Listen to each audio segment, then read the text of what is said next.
Jai Ram Ji ki to all. Today I am reading chapter 53 from Tuning with God.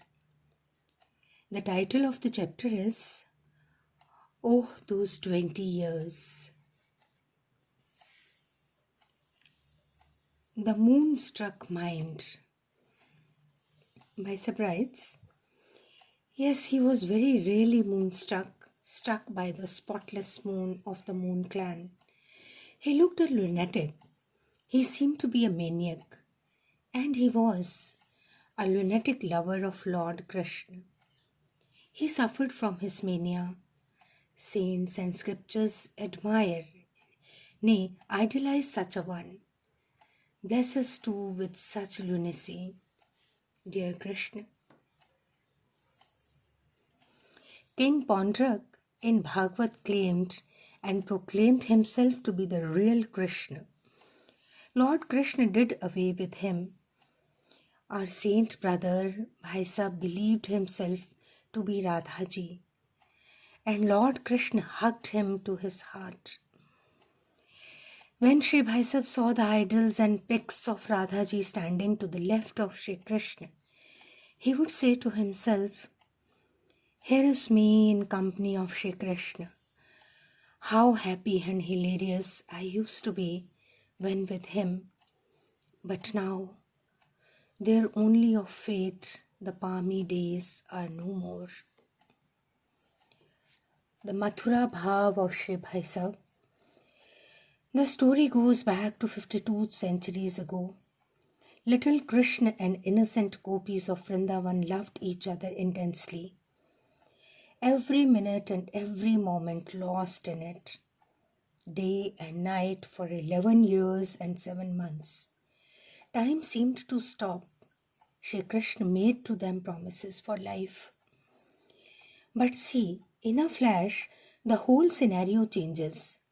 As though without any thought of them, far less offer an inkling, the dear darling set out fain for Mathura, and despite his last word to return soon, never, oh never did he. The unbearable pain withered the gopis, but they couldn't try. They lived in nostalgia, mourning about the days gone by. They lived in reminiscences, dead to the world outside. Thus did gopis suffer the acute pain of separation from their heart blood. This pathetic plight of the lover's mind came to be known as Mathura Bhav. Rare subsequents lived in it. Sri Bhai Sahib passed well over 20 years in Mathura Bhav. During these 2 decades, Sri Bhai Sahib identified himself with Devi Andal, Chaitanya Mahaprabhu, Meera Ji, and such others in their love-lost plight. When he saw the pics of Bhaiji, Uddharji in love-lost poses, or those of Radha Baba, or contemporaries in their love-sick state, he saw his own image in them. Blessed are those who saw him in that divine state of mind.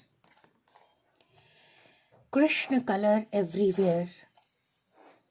All sounds, hard or honeyed, represented, nay, presented, but his master's voice. Hills and rills, mountains and fountains, vales and dales, seas and trees, all objects, agencies of nature revived but his memories. The stars and the sky, the moon and the meadows, the birds and the breezes, all conveyed but his messages. A ferocious reader for well over the quarter of a century, the lover desolate divine now lost all taste in extra reading. An obsession overpowered him to go only through the pathetic accounts of the love loss of both the godwits and the mundane, whether in fact or in fiction. He identified with him, that's obviously why. He came down to be so choosy in relation to reading that even in the biographies of the godwits, he would read and relish only the tragic portions, skipping over all the rest. Scriptures and sermons, cine songs and small screen serial, movies and radio programs, anything relating to desertion of in love drew his attention, while everything else turned his mind away. The discrimination between the spiritual and the secular ceased to exist. Everything appeared in his color. And what didn't interest him? What a passion is divine love. Ah, for a drop from this ocean, please God. The mailman came twice a day. Shri Bhai Sahib ran up to the door, hoping for a letter from the mind bewitcher. It didn't come, ever, that way, but the wait went on incessant. While taking a bath, he would look at his hand, wondering whose it was.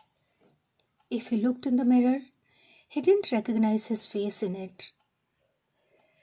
Meals placed before his empty stomach, the brain being elsewhere.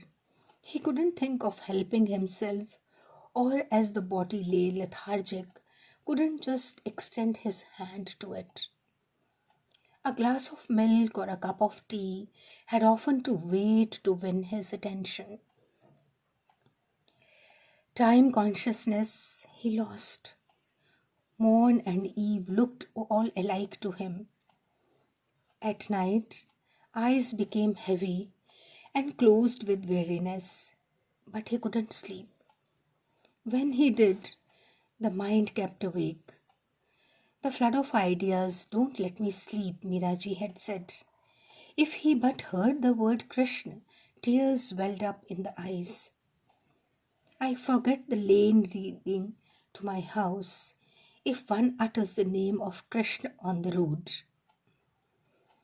Sri Radhaji says in a bhajan,